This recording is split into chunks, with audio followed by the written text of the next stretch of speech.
یہ جتنی مائیں اور آپ سب بیٹھے ہیں، سچ بتانا ہم نے اپنے کتنے بچوں کو وضو کرنے کا طریقہ سکھایا؟ بتاؤ. ہم کو خود کو نہیں پتا ہے وضو کرنا. وضو کرنے جاتے ہیں تو ادھر ادھر سے پانی چپوڑ لیتے ہیں، منہ پہ چھپکیاں مار لیتے ہیں، کھڑے ہو جاتے ہیں. ایسے وضو نہیں ہوتا. بائک چلانے سے پہلے بائک سیکھی، کاروبار کرنے سے پہلے کاروبار سیکھا، موبائل چلانے سے پہلے موبائل سیکھا. تو ہر کام سیکھ کے کیا، اور اللہ کی نماز بغیر سیکھے پڑھ رہے. یہی ہے، یہی نماز کی اہمیت ہے، یہی دین کی اہمیت ہے. میرے بھائیوں، سب سیکھا، دین نہیں سیکھا. سب سیکھا، مذہب نہیں سیکھا. سب سیکھا، اسلام نہیں سیکھا. آج بھی ہزاروں مسلمان ہیں جن کو وضو کرنا نہیں آتا، جن کو نماز پڑھنا نہیں آتا. بس وہ ایسی جو جی میں آتا ہے کرتے رہتے ہیں. اور کیا کہتے ہیں؟ ارے مولوی صاحب، مولانا صاحب، باپو، جیسا کرو اللہ قبول کرتا ہے. تو جیسا کرو اللہ قبول کرتا ہے تو پھر اس نے نبیوں کو کیوں بھیجا؟ نبیوں کو بھیجنے کا مطلب یہی ہے کہ جیسا کرو ویسا نہیں چلے گا. نبی نے جیسا طریقہ بتایا اس کے طریقے کے مطابق چلے گا. کچھ لوگوں کا حال یہ ہے، وہ سمجھتے ہیں ہاتھ منہ دھونا ہی وضو ہے. نہیں، وضو کا ایک طریقہ ہے. بیٹھو علماء کے پاس سیکھو. نماز کا ایک طریقہ ہے، ویسے ہی پڑھو گے تو نماز ہوگی. اور کچھ نہیں، بہت مشکل نہیں ہے. 5 منٹ بیٹھ جاؤ کسی اچھے سکھانے والے کے پاس، وہ 5 منٹ میں وضو سکھا دے گا، آدھے گھنٹے میں نماز سکھا دے گا. بہت مشکل بھی نہیں ہے. دین آسان ہے، مگر کوئی سیکھو تو صحیح. ہم تو مائل بکرم ہے، کوئی سائل ہی نہیں، راہ دکھلائے کسے راہ روے منزل ہی نہیں.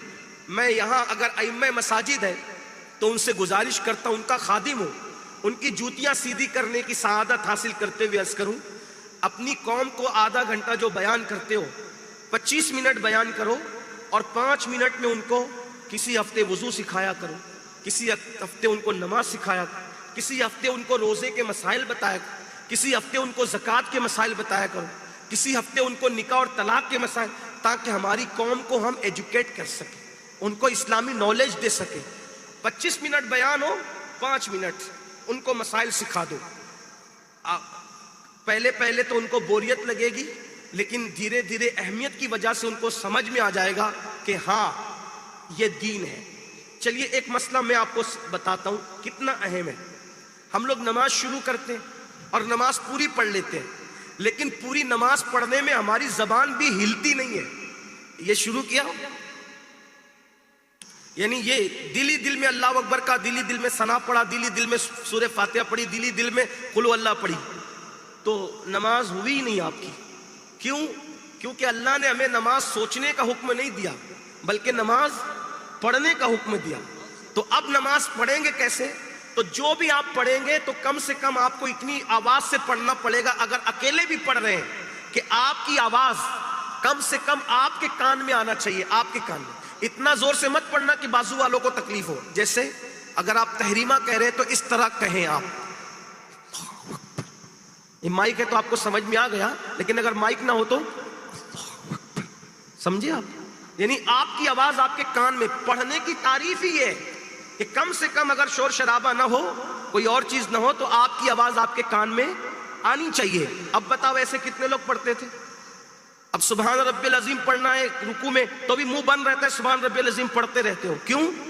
نماز کیسے ہوگی جب آپ پڑھیں گے ہی نہیں؟ تو صرف دلی دل میں کہتے رہتے ہو.